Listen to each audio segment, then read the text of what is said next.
Cerpen singkat karya Zahra Wardah yang berjudul Bintang Layu. Dari luar rumah Pak Hamdi mendengar suara sesuatu terjatuh.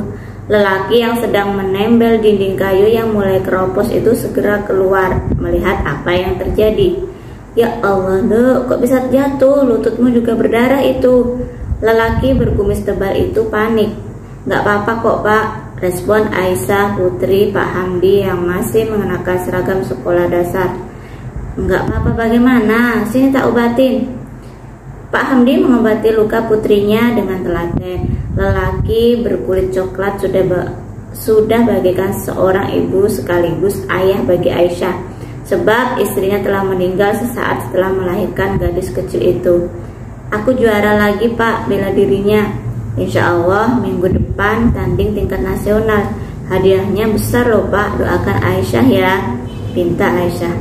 Bukannya senyum lebar, netra bapak dari Aisyah itu malah berkaca-kaca. Dia sangat bangga dan terharu kepada putri semata wayangnya itu. Sejenak Pak Hamdi menjeda dalam membersihkan luka Aisyah. Beliau mengusap sedikit butiran bening yang hendak keluar melalui sudut matanya, lantas menuntaskan pengobatan kaki putrinya. Bagaimana tidak, sudah sering gadis itu memenangkan lomba bela diri yang digemarinya, berikut dengan hadiah yang dia dapatkan. Hadiah itu sengaja ditabung semata-mata untuk membantu bapaknya. Kulkas, kipas angin, sepeda bekas, dan masih banyak lagi dibeli dengan uang simpanannya. Belum lagi piala dan medali-medali yang berjejer rapi di lemari rumah sederhana itu. Terima kasih banyak, Dok, Bapak bangga sekali dengan kamu. Tapi kakimu luka sekarang. Pak Hamdi sedikit ragu. Bapak tenang saja, besok juga sembuh. Cuma lecet sedikit kok. Begitulah Aisyah sudah kebal dengan luka-luka yang menggores tubuhnya. Kaku-kaku otot dan kram pun sudah menjadi makanannya sehari-hari. Hal itu malah menambah semangat dan gigih belajar dengan hal yang disukai itu. Sebab dengan bela diri itulah dia bisa membantu sedikit perekonomian ayahnya. Mendengar penjelasan dari anaknya, wajah cemas Pak Hamdi menguap berubah menjadi semringah. Baiklah, kalau memang begitu, Bapak tak bisa memberi apa-apa. Hanya doa yang bisa Bapak panjatkan untukmu. Tangan Pak Hamdi menyentuh pelan pundak Aisyah.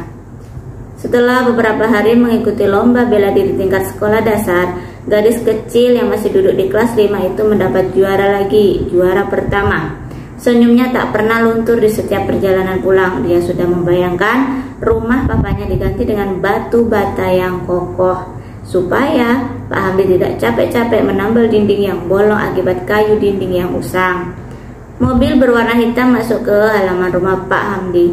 Aisyah turun bersama gurunya setelah mobil itu terparkir sempurna. Sorotan cahaya matahari siang menyambut kedatangan mereka hangat. Assalamualaikum, ucap Bu Risma, guru yang selama ini mendampingi Aisyah. Waalaikumsalam. Tak perlu lama menunggu suara yang sangat dikenal Aisyah itu terdengar dari dalam rumah. Pak Hamdi tampak tergopoh-gopoh dari dalam. Dia sudah tahu hari ini putrinya pulang. Entah membawa hadiah atau tidak itu tidak penting baginya. Yang terpenting adalah kepulangan anaknya dengan selamat. Itu saja sudah cukup bagi lelaki berkumis tebal itu. Beberapa hari ditinggal Aisyah, rindu sudah menggerogoti jiwanya. Aisyah bak nyawa bagi lelaki itu. Alhamdulillah sudah pulang. Syukur Pak Hamdi. Aisyah yang tadi di samping gurunya itu berhambur kepada bapaknya, lantas memeluk lelaki cinta pertamanya itu masih dengan ukiran senyum yang sangat sempurna. Alhamdulillah Pak, kali ini Aisyah mendapat juara satu lagi tingkat nasional. Perempuan berkudung merah itu menjelaskan kepada bapaknya Aisyah tentang hasil perlombaan yang diikuti gadis kecil itu. Lelaki itu mengendurkan pelukannya lalu menatap putrinya itu lekat. Tampak manik-manik matanya berkaca sebelum akhirnya memeluk kembali gadis kecil itu semakin erat.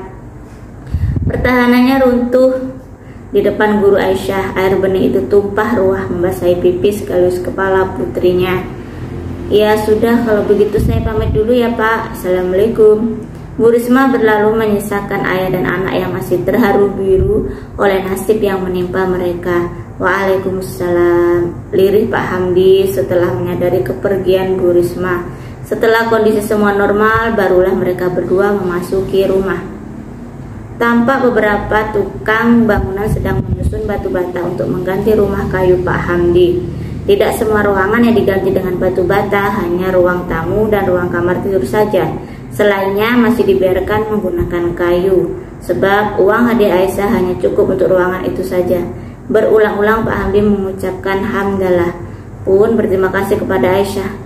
Pak, Aisyah pergi sekolah dulu ya, assalamualaikum. Pamit gadis kecil itu berseragam sekolah dasar setelah mencium punggung tangan Pak Hamdi.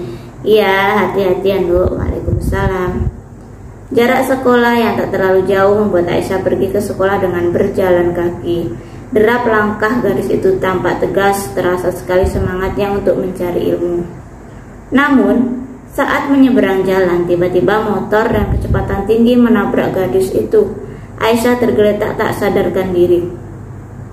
Untungnya mobil Bu Risma sedang berlalu di sana juga. Jadi murid SD itu segera mendapat pertolongan. Bu Risma segera membawanya ke rumah sakit terdekat. Sesampai di sana, beberapa petugas segera membawa Aisyah untuk ditangani oleh dokter. Selang beberapa puluh menit, pandangan Bu Risma menangkap sosok dokter yang tadi menangani Aisyah. Lantas dia menghampiri dokter tersebut dengan tergopoh-gopoh. Bagaimana dok kondisi murid saya? Menurut semua yang kami periksa, tadi tak ada yang parah. Hanya saja mungkin kakinya tak bisa berjalan seperti biasanya. Sekarang anaknya sudah sadar. Silakan kalau mau melihat. Jelas dokter itu lantas berlalu begitu saja. Bu Risma bagaikan tersambar petir. Meski bukan anak kandungnya, Aisyah sudah bagaikan anak sendiri baginya. Kebanggaan sekolah, bak bintang dari sekolahnya. Tubuh guru Aisyah itu melemah. Beliau menjatuhkan tubuhnya di kursi yang ada di sebelah kanannya. Pak Hamdi datang berikut dengan napas yang masih memburu. Lelaki itu menuju tempat guru putrinya itu duduk. Cemas. Bu, bagaimana kondisi Aisyah? Aisyah sudah sadar, Pak. Tapi apa, Bu? Pak Hamdi tak sabar ingin mendengar penjelasan Bu Risma yang terputus. Sepertinya kakinya tidak bisa digunakan seperti biasanya. Lanjut wanita berkerudung hitam itu. Hampir seperti Bu Risma barusan, Pak Hamdi tak kuasa menahan diri. Perlahan tubuh lelaki yang sudah beruban itu terjatuh ke lantai. Dia tak sanggup melihat putrinya jika kehilangan senyuman. Ayo Pak, kita lihat Aisyah, ajak Bu Risma setelah kondisi membaik. Tanpa menjawab, lelaki itu pun mengikuti guru putrinya yang masuk ke ruangan terlebih dahulu. Pak Hamdi menatap Aisyah penuh sendu. Bapak kenapa? Aisyah nggak apa-apa kok. Itulah yang selalu gadis kecil itu ucapkan saat terjadi sesuatu kepadanya. Iya nak, Bapak yakin Aisyah kuat. Jangan seperti bintang yang layu ya. Maksud Bapak? Tanya Aisyah.